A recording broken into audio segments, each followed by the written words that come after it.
진주만 공습으로 세기의 도박을 벌인 일본. 그러나 미국의 압도적인 국력을 극복할 수는 없었습니다. 다가오는 미군의 상륙에 대비해 일본은 제주도에 자폭 공격용 기지를 만듭니다.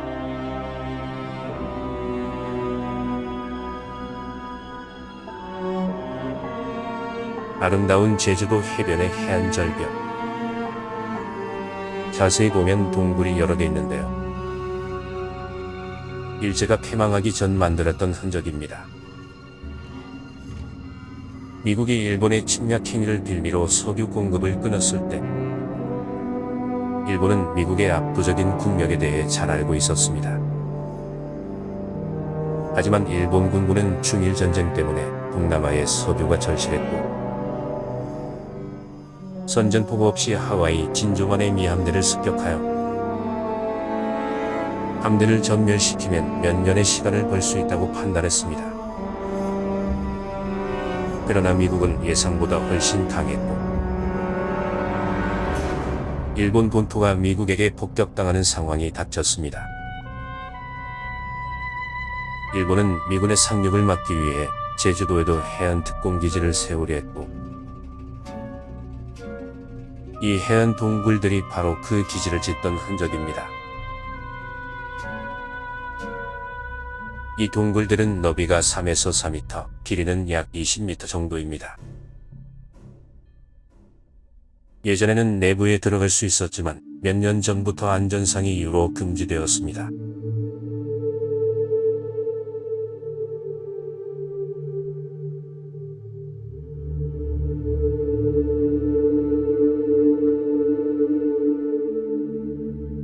일본은 자폭용 구속정을 운영했는데 제주도의 일부 동굴에 실제로 배치되었었다고 합니다. 신료는 자폭 공격을 위해 설계된 작은 보트로 자폭 무기 특성상 저렴하게 합판으로 제작되었습니다. 배를 타보신 분들은 예상하시겠지만 워낙 작아서 파도에 매우 약할 뿐만 아니라 폭격 때문에 배가 앞으로 기울어서 뒤쪽의 프로펠러와 방향타로 조종이 제대로 되지 않았습니다. 게다가 폭격 때문에 속도도 느려서 실질적인 성과는 거의 없었습니다. 신효에 주로 투입된 군인들은 해군 비행예과 연습생들이었습니다.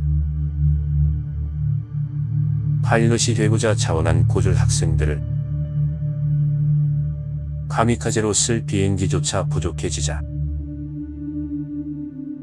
자폭보트에 태운 것입니다. 일본군을 옹호하는 것은 아니지만 저도 비행을 배운 사람으로서 정말 안타까운 최후라고 생각합니다. 이제 다른 지역으로 이동하겠습니다. 여긴 아까보다 물이 맑고 매우 아름답네요. 이 아름다운 곳에도 전쟁의 상흔이 남아 있습니다.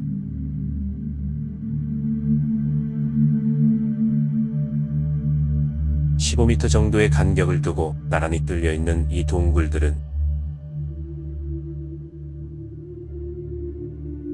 높이는 약 3m, 깊이가 10에서 30m입니다.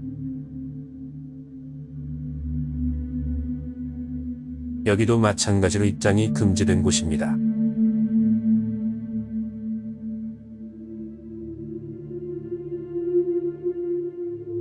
이 동굴들은 모두 제주도민들을 강제로 동원하여 건설했습니다. 자국 군인들도 자폭병기로 써먹는 마당에 강제 동원된 조선인 노동자들을 어떻게 됐을지는 생각만 해도 슬픕니다. 원래 전쟁에선 병력이 장기말로 소모되긴 하지만 이렇게 반드시 죽어야 하는 무기를 만드는 것은 전혀 다른 얘기입니다.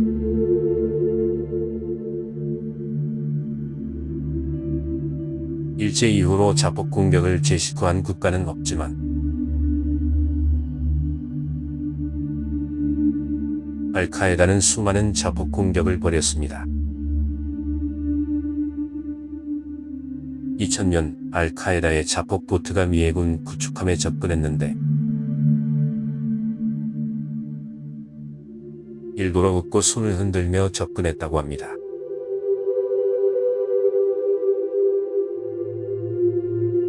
승조원 식당족을 공격하여 17명이 전사, 39명이 부상을 입었습니다.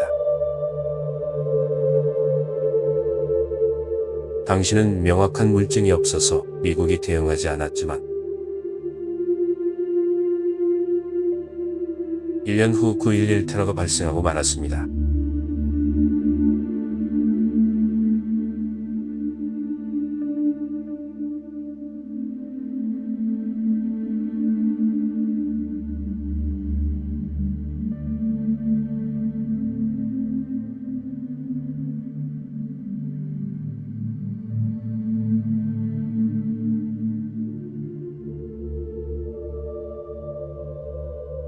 낮에는 예쁜 돌이지만 달빛에서 보면 백골이 연상될 것 같습니다.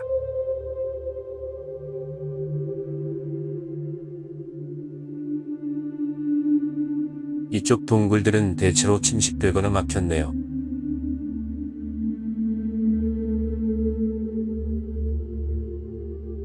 일본이 자폭 병기를 동원하며 결사항전을 준비하자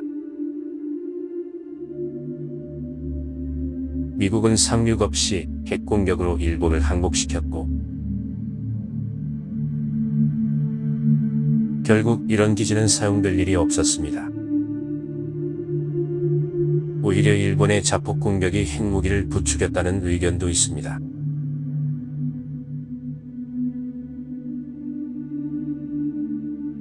다음에는 또 다른 일본군 기지 알드르 비행장 일대로 돌아오겠습니다. 재밌게 보셨으면 구독과 좋아요 부탁드립니다. 시청해주셔서 감사합니다.